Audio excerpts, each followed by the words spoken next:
Hello students, आज हम science का फर्स्ट चैप्टर स्टार्ट कर रहे हैं और जो है how do plants live, plants कैसे ज़िंदा रहते हैं। तो प्लांट्स लिविंग थिंग्स में आते हैं और अर्थ के ऊपर बहुत सारी लिविंग थिंग्स प्रेजेंट हैं और ये लिविंग थिंग्स जो हैं वो कुछ कॉमन कैरेक्टरिस्टिक्स शेयर करती हैं जिनकी हेल्प से वो ज़िंदा रह पाती हैं। और इन कॉमन कैरेक्टरिस्टिक्स को हम बोलते हैं लाइफ प्रोसेसेस। लाइफ प्रोसेसेस में आते हैं न्यूट्रिशन, रेस्पिरेशन, सर्कुलेशन, एक्सक्रीशन, जिनके बारे में आप इसी क्लास में पढ़ेंगे। तो इनमें सबसे पहले हम डिस्कस करेंगे न्यूट्रिशन के बारे में। न्यूट्रिशन, तो nutrition is the act of providing nutrients to the body cells of living organism so that they can carry out activities to keep themselves alive. Nutrition एक ऐसा तरीका है न्यूट्रिएंट्स प्रोवाइड कराने का बॉडी सेल्स को।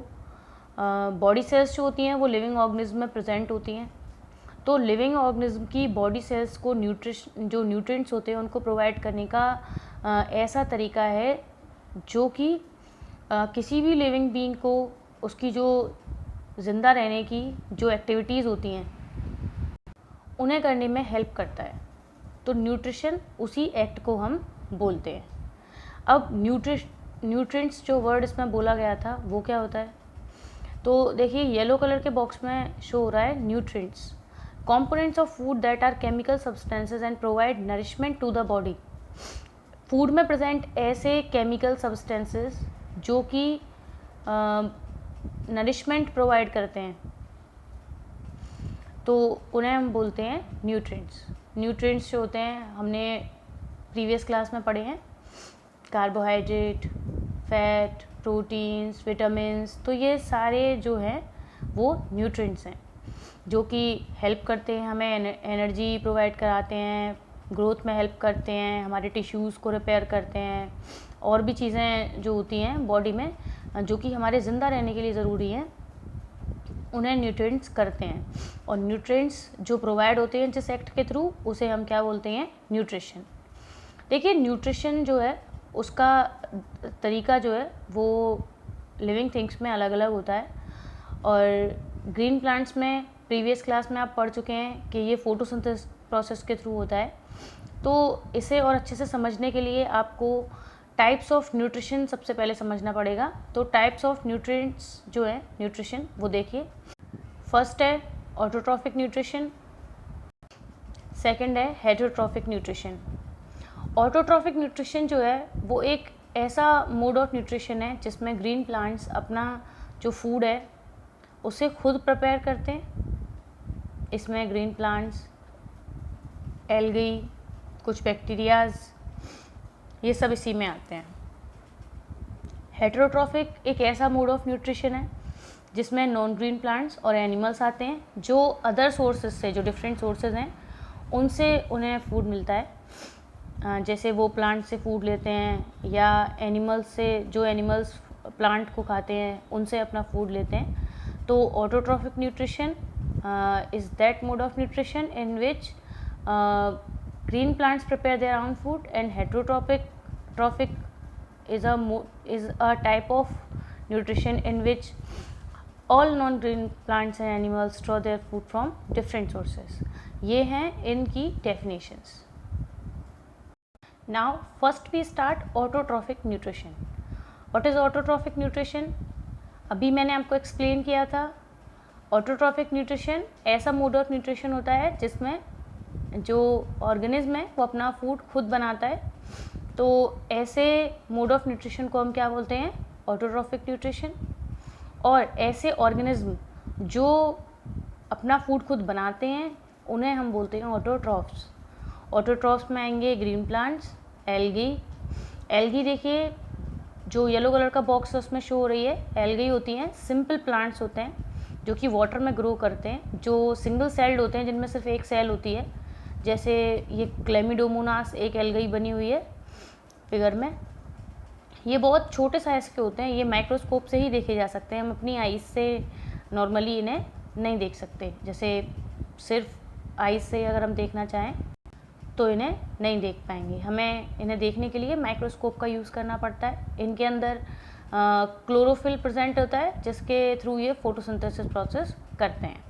अब देखिए, जो प्लांट्स हैं उनके अंदर जो फोटोसिंथेसिस प्रोसेस होती है, जिसके बारे में आप प्रीवियस क्लास में पढ़ चुके हैं, उसके बारे में देखिए दोबारा उसको एक्सप्लेन कर रही हूँ मैं। देखिए, ग्रीन प्लांट्स जो होते हैं वो प्रोड्यूसर्स भी बोले जाते हैं, बिकॉज अर्थ के ऊपर जितनी भी मोस्टली फूड चेन स्टार्ट होती हैं वो प्रोड्यूसर से ही स्टार्ट होती हैं। मतलब उसमें ग्रीन प्लांट्स आते हैं, एल्गी आती हैं, ये सारे ही जो ऑर्गेनिज्म हैं ऑटोट्रॉफ्स, ये सब प्रोड्यूसर्स बोले जाते हैं, बिकॉज ये ही सारी फूड चेन में सारे ऑर्गेनिज्म के लिए एक तरह से डायरेक्टली या फिर इनडायरेक्टली फूड प्रोवाइड करते हैं। तो ग्रीन प्लांट्स जो होते हैं उनके अंदर जो ग्रीन लीव्स होती हैं उनकी, वो किचन होता है एक तरह से। लीव्स के अंदर इस ऐसे टाइप की सेल्स प्रेजेंट होती हैं जिनके अंदर एक ग्रीन कलर का पिगमेंट फिल रहता है जिसको हम क्लोरोफिल बोलते हैं, और जो स्ट्रक्चर जिनके अंदर क्लोरोफिल फिल्ड रहता है उनको हम क्लोरोप्लास्ट बोलते हैं। तो क्लोरोफिल जो है वो हेल्प करता है सोलर एनर्जी को, जो सन की एनर्जी होती है उसको एब्जॉर्ब करने में, और उसको कन्वर्ट करता है केमिकल एनर्जी में, जिसकी रिएक्शन है जिसमें कार्बन डाइऑक्साइड और वाटर ये आपस में रिएक्शन करते हैं और उसको ग्लूकोज और ऑक्सीजन में कन्वर्ट कर देते हैं। ग्लूकोज जो है वो सिंपल फूड है सबसे। तो देखिए, इसको डायग्राम से भी समझाने की कोशिश की गई है। सन से जो एनर्जी आती है उसे लीव्स क्लोरोफिल की हेल्प से एब्जॉर्ब करती हैं। CO2 और वाटर, जो कि CO2 एटमॉस्फेयर से ली जाती है, एयर में प्रेजेंट होती है, और वाटर अर्थ में प्रेजेंट जो वाटर होता है उससे लिया जाता है, और ये CO2 और H2O आपस में रिएक्शन करते हैं और सन की जो एनर्जी है उसको वो केमिकल एनर्जी में कन्वर्ट कर देते हैं, मतलब ग्लूकोज में कन्वर्ट कर देते हैं, और ऑक्सीजन जो है वो दोबारा एटमॉस्फेयर में रिलीज़ हो जाती है, और ग्लूकोज जो है वो स्टार्च की फॉर्म में जो लीव्स होती हैं उनमें स्टोर हो जाता है। तो देखिए, इसमें कुछ और चीज़ें भी इसके बारे में क्लियर की गई हैं। फोटोसिंथेसिस प्रोसेस में जो वाटर एब्जॉर्ब होता है, तो वाटर को एब्जॉर्ब करने के लिए देखिए पिंक कलर से हाईलाइट हो रहा है जाइलम वेसल्स। जाइलम वेसल्स जो हैं वो ट्री के अंदर या किसी प्लांट के अंदर होते हैं, जो कि वाटर को रूट्स से, जो रूट होती हैं सॉइल के अंदर प्रेजेंट प्लांट की, वो रूट्स वाटर को सॉइल से एब्जॉर्ब करती हैं। सॉइल से एब्जॉर्ब करके वो वाटर जाइलम वेसल्स के थ्रू लीव्स तक पहुंचता है, और लीव्स के ऊपर उसके सरफेस पे कुछ छोटे छोटे पोर्स होते हैं, और उन पोर्स से ही जो एयर होती है वो अंदर पहुंचती है, और उन छोटे छोटे पोर्स को स्टोमेटा बोला जाता है। स्टोमेटा जो कि देखिए डायग्राम में शो हो रहे हैं, open stomata during the day, जिस पे टिक हो रहा है। ये स्टोमेटा इतने छोटे छोटे स्ट्रक्चर लीफ के ऊपर प्रेजेंट होते हैं। एक लीफ के ऊपर बहुत सारे स्टोमेटा होते हैं। स्टोमेटा जो हैं वो गार्ड सेल से बने रहते हैं, जो कि एरो से शो हो रही हैं देखिए, और बीच में जो उसका ओपन पोर्शन है उसको स्टोमा बोलते हैं, और इसके चारों तरफ ये जो स्ट्रक्चर है ब्लू कलर का जो बन रहा है उसको एपिडर्मल सेल्स बोलते हैं, जो कि ऊपर की लेयर होती है सेल्स की। और गार्ड सेल्स में से जब वाटर फ्लो होता है तो गार्ड सेल्स जो हैं वो थोड़ी सी स्वेल हो जाती है, जिसकी वजह से उनके बीच में स्पेस बन जाता है, और इसको हम क्या बोलते हैं, स्टोमा। तो can we imagine an earth without green plants and no photosynthesis? क्या हम अर्थ को बिना ग्रीन प्लांट्स के और बिना फोटोसिंथेसिस के इमेजिन कर सकते हैं?